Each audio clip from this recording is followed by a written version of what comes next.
Okay, I'm continuing on where I just left off. So I'm going to press play here.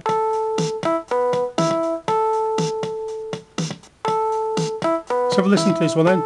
Drum 140.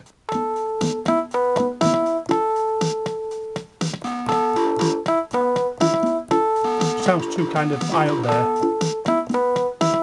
Right, let's mute it. Yeah, it's a bit too distorted up there. Yeah, let's play it. Press it again to record. I'm looking for coming in on 1 or even coming in on 4. Let's go for 4. 1, 2, 3, 4, 1, 2, 3. So I actually came in halfway into, I came in on the second bar there.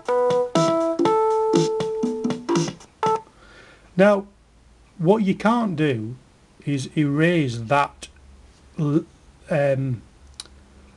layer that I've just put on there. Now that's the thing, that's why it's called the Kaossilator Pro. Pro as in professional. And as a professional, it assumes that you don't make many mistakes. And if you're inclined to think, well, I'm a beginner, I'm going to make mistakes, you could actually have recorded the next layers onto these loop banks and then save them.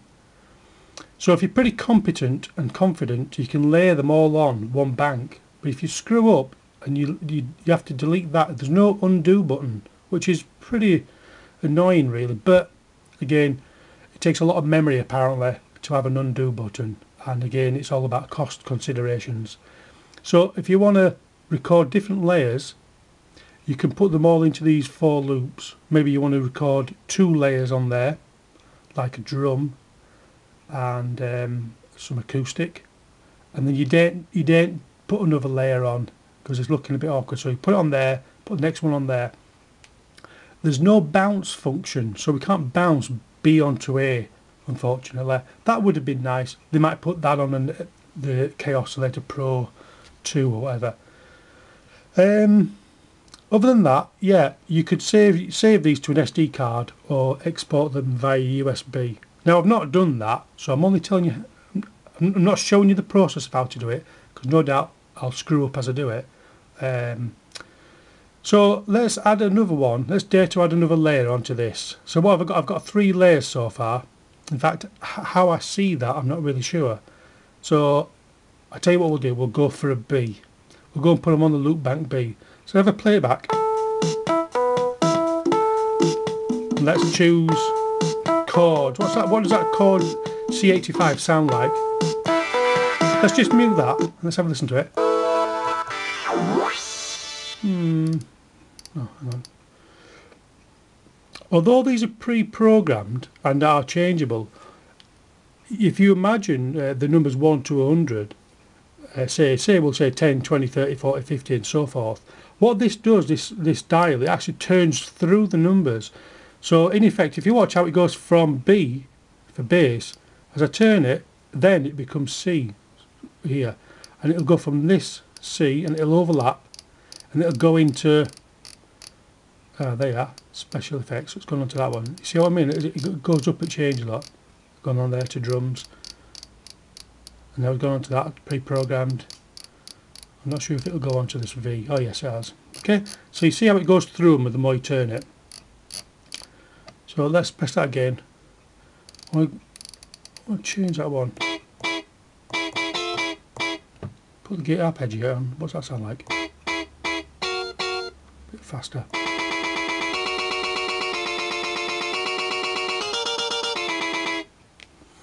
Okay, well let's give that a go then, shall we? We're going to go on to the loop bank B. We'll turn that guitar arpeggio speed down a little bit. Let's have a play of it. Play it back. Get it ready to record. I'm just going to do this. I'm not pressing that yet. Let's see how you like that. I don't like any of these sounds actually that I'm making. We'll go for that one, shall we? Right, I'm going to press the B down, see where it's going to come in at. We want to come in on 1 on this. 3, 4, 5, 6, 7, 8, 1.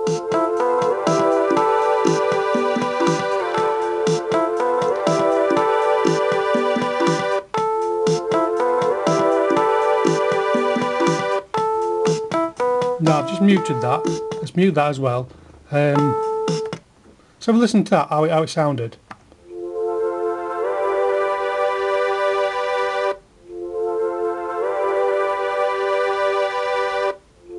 Right, I can see on the end there the kind of didn't allow for the decay time at the end. So although I come off on 8, I perhaps should have come off just slightly before to have allowed that decay time, and then it cuts in on 1, then 1, 2, 3 and so forth. Of course I could erase it, but anyway, that's another time. Let's do another one on top of this. Let me turn the gate arpeggiator off. Let's go for, I don't know what we got on here, B for bass. We've got lead. We'll go for a lead, turn up to number, go to number 3, shall I? I don't know, what does it sound like? Go for number 4. That'll do. It's a little bit more distinct for you to be able to hear. Now let's play the B back. So we've got that muted, we've got that playing. Now let's have a listen to how it'll sound.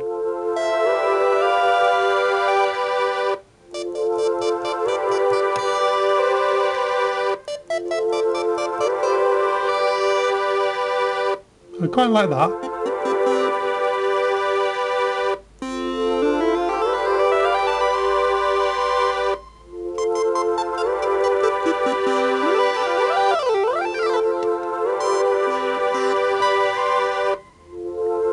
Right, I'm going to go and overlap it. It's going to come to the end. I'm going to press that. We're pressing now. 8.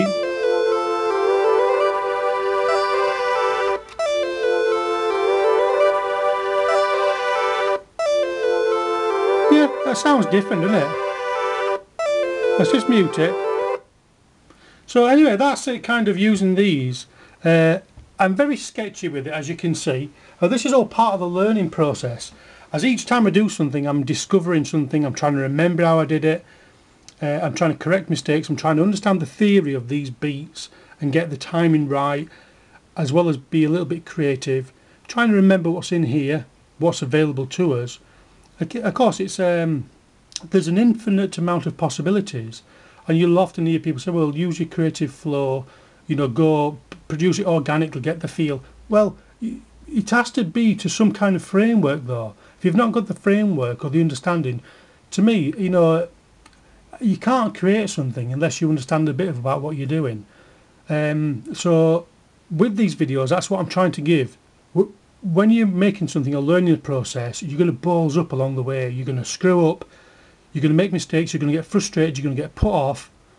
And to persevere can only be from a bank of knowledge. If you're knowledgeable, it'll dispel fears and it'll breed your confidence. Now that can only come about if somebody's teaching you the correct way. Now there's nobody teaching me this. I'm just getting tips off people from forums and on YouTube, so I'm kind of going through my own learning process. The usual thing with these booklets, they're very hard to understand, and actually applying what you're reading, it just isn't the same. They should come with DVDs, I feel, that shows the damn thing how to use it. Okay, well, I hope this is showing you how I'm progressing, and I'm going to do another video soon. Okay, thanks for watching, and give us some comments please.